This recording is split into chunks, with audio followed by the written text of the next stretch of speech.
My Spy: The Eternal City, otherwise known as My Spy 2, was once again directed by Peter Segal, just like the first one. This is the guy who also brought you the remake of The Longest Yard, which is a big pile of garbage, but still a lot of fun. And he also brought you the movie Get Smart back in 2008, so yeah, clearly this guy has a niche in comedy. He's returning to direct Dave Bautista and Chloe Coleman, who are both coming back to reprise their roles from the first movie. And if I have viewers out there who have been with me since the very beginning of my YouTube channel 4 years ago, I reviewed the initial My Spy. That was one of the first new releases that I ever did. That was back when my reviews were just utter garbage, I think. Oh my god. So just like this channel has grown up and matured over 4 years, these characters and this My Spy material has also matured over 4 years. So we follow our veteran CIA agent JJ, once again played by Dave Bautista, reuniting with his protege/stepdaughter Sophie. Sophie once again played by the up-and-coming Chloe Coleman. They're teaming up once again to prevent a catastrophic nuclear scheme aimed at the Vatican, which disrupts Sophie's high school choir trip to Italy. And there's only two real big issues with this team up. First of all, Sophie is growing up. She's going into high school. So her interests and her priorities aren't exactly lined up with how we saw her in the first movie when she was 9 or 10 years old, where she was wanting to be a spy. She's got a crush on a boy. She wants to go to a homecoming dance and all the high school nonsense. And JJ, meanwhile, has married Sophie's mom, so he wants to spend more time with the family. He doesn't really want to go out into the field much anymore. And I'll give this movie props for that. Honestly,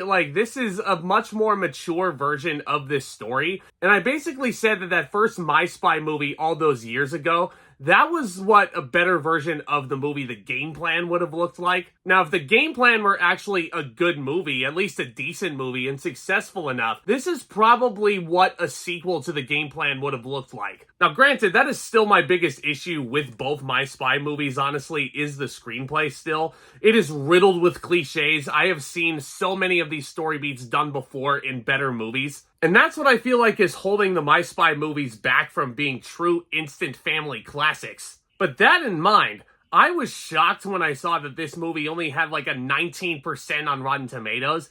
I don't think it deserves that low of a rating. It's not a great movie by any stretch, but it's nowhere near the bottom tier of movies of 2024. And I think it's all because of the energy that we get from the actors here. Dave Bautista is once again very, very good. I think he's proving to be probably the best wrestler turned actor. And I'm saying this with all due respect to two of my favorite wrestlers of all time, The Rock and John Cena, both of whom have ventured into Hollywood. I think Bautista is better than both of them. I think he just gets it. And he once again shares great chemistry with Chloe Coleman, who I think is growing up to being a great actress in her own right. That is a name that I think everybody should be looking out for, especially as she goes through her high school years and into her college years. Yeah, Chloe Coleman, I think, is going to be a force to be reckoned with. I think she is a show stealer. She's absolutely wonderful in front of the camera. And I think this movie does have a fair amount of funny jabs between the two, and you can sense that there is a legitimate bond that is formed between Bautista and Coleman. You can just sense the energy that is seeping through the small screen. I wish I could have seen this on the big screen. It looks like with the action, which is heavily improved from the first one, I will tell you that much,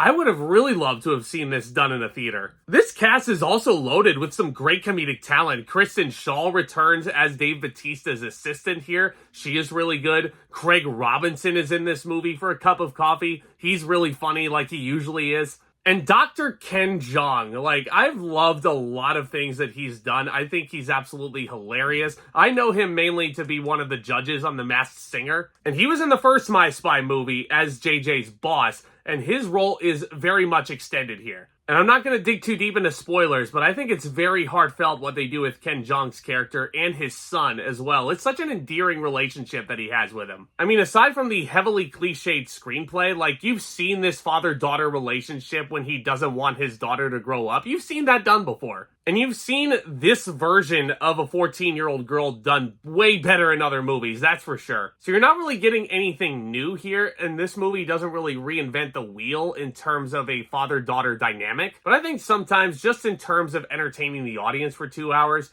sometimes the key can be simplicity. And even though this movie is a little bit long in the tooth, I think 2 hours may be a little bit too long for this, My Spy: The Eternal City I found still very enjoyable. I think the soundtrack choices are very good. The chemistry between our two leads is unbelievably sweet. and I honestly wouldn't mind if they keep churning these movies out. I'm gonna give My Spy 2 a C+.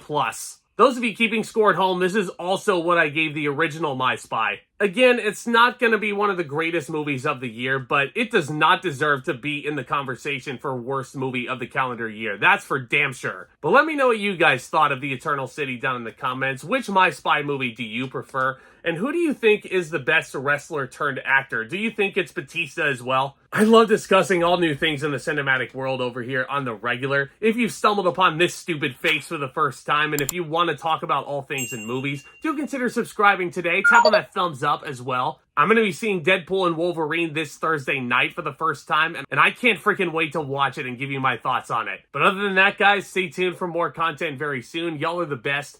And with all that being said, Back Talk, commence!